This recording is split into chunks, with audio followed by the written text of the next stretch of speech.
you get to enjoy Stephen A. officially bearing his Pittsburgh Steelers. He's finally waving the white flag. Now I'm getting Ryan Clark side-eyeing me, or should I say the terrible towel. That is in just a bit. Don't miss it. The game of the week was in SoFi Stadium. The LA Rams had a 14-7 lead against the Tampa Bay Buccaneers earlier in the third quarter when they faced 3rd and 10 at the LA 25. Sean McVay with a perfect play. A pass to Deshaun Jackson. That would be a pivotal moment in the Rams' 34-24 victory over the defending Super Bowl champions. Matthew Stafford just special. Listen to these numbers.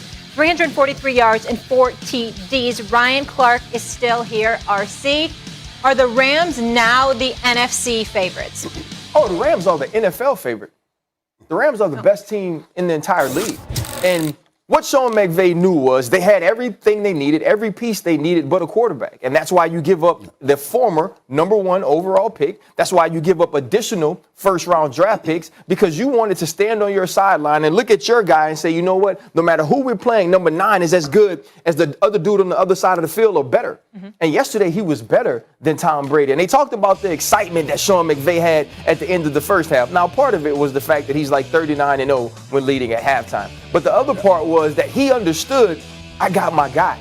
That exactly what I thought Matthew Stafford was going to bring to our team, he has. He can do everything from a mental standpoint, from an understanding standpoint, from an experience standpoint, but also make the plays that I can't coach him into. And schematically, the Los Angeles Rams are back to being what had us calling Sean McVay the Wonder Kid. What had us saying that Sean McVay was not only a prodigy, but a genius. Man. And seeing that on display yesterday against the Tampa Bay Buccaneers was amazing, knowing that Tom Brady, the GOAT, was on the other sideline. I don't have an issue with that based on what we saw yesterday. I only have 2 points to add, and then I'll hand it to the playmaker. Number 1, there was no Antonio Brown. There was no Jason Pierre-Paul. So it's Matthew Stafford being able to sit back and take pictures and call his wife and all of this other stuff before he throws a damn pass is something to take into consideration, because no pressure was applied to really make him inconvenienced in any way. And so we didn't see a true litmus test of what might transpire. The other thing that and out of that, we know Antonio Brown and what that brother brings to the table, for sure, and how he elevates things for Scott Miller along with Evans, along with Godwin and Gronk and others. Right. And Gronk dropped the pass yesterday he shouldn't have dropped either. That's number 1. Number 2, there is something called the NFC West. And even if you win, they can beat you up. They can expose you. You understand what I'm saying? They can soften you up. Right. And so when we've got Seattle and we've got San Fran, who played a hell of a game last night, even though they lost to Green Bay. Now. And we got the Cardinals now as well. I would say to you, well, okay, fine, but let's understand they can still be had. Stephen A., just to the defensive point, I understand what you're saying about Matthew Stafford taking pictures. You know who else took pictures? Dak for 400 plus. You know who else took pictures? Matt Ryan for 300 plus. So this isn't every quarterback this season. Right. What people have to realize is every quarterback this team ended up winning the Super Bowl last year because of defense. This defense isn't hunting the same right now. And but I'm not talking about the Rams and let's hold our horses there to some degree just because of Tampa Bay. I'm saying because of the NFC. I brought up the NFC West for a reason. Right. And they're not matching the hunger of the guys that they're playing against. That same hunger that you saw in that Tampa Bay defense in the Super Bowl, you don't see. Yeah, we got back the same guys. Yeah. But in this business, we go hand-to-hand, man-to-man, come back. Your skill set is one thing, but your hunger has to be there too. Because those guys, they're measuring.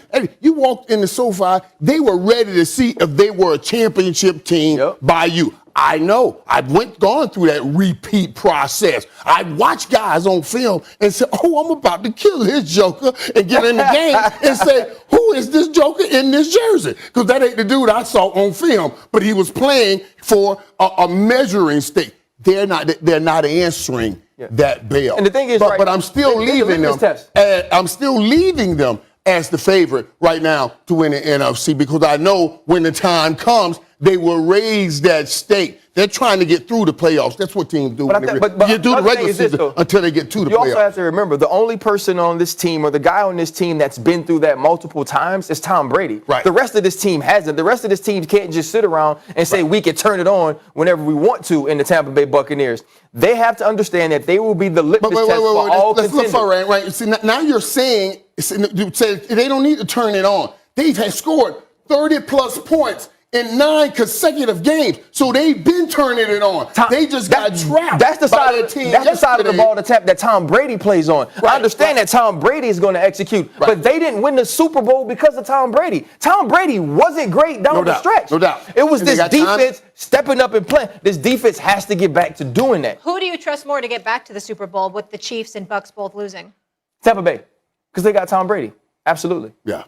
Yes, and he can dictate, he can dictate the pace of the offense. See, Patrick Mahomes swings. He's a home run hitter. Yeah. They can score in bunches and what have you, but Tom Brady will dictate pace. He'll move the chains. He'll methodically go about the business of saving his defense from being overexposed. And that's why Antonio Brown was so big. But forget about what he's done. No, he's huge. But what he does here. And I always tell people, I said, man, when I watched him in 07 and watched Randy Moss go down the field, Tom Brady had a chance to go through his read, 1 read, 2 read. Oh, his hands up.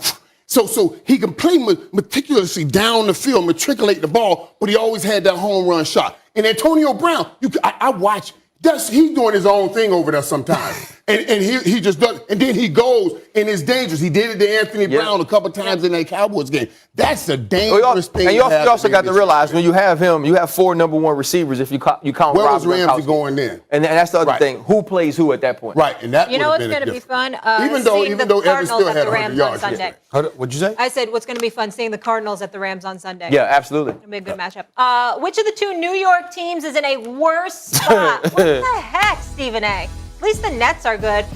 Moving forward, we'll get into that. And the Knicks. Whoa. Unless they play Trey Young. And speaking of struggles and the struggle bus, that's all I'm going to say. Oh, no. What are you going to say, Stephen A? What are you going to say about your Steelers? I have nothing to say. It's about time you own up to what's happening here. We'll discuss that in just a bit.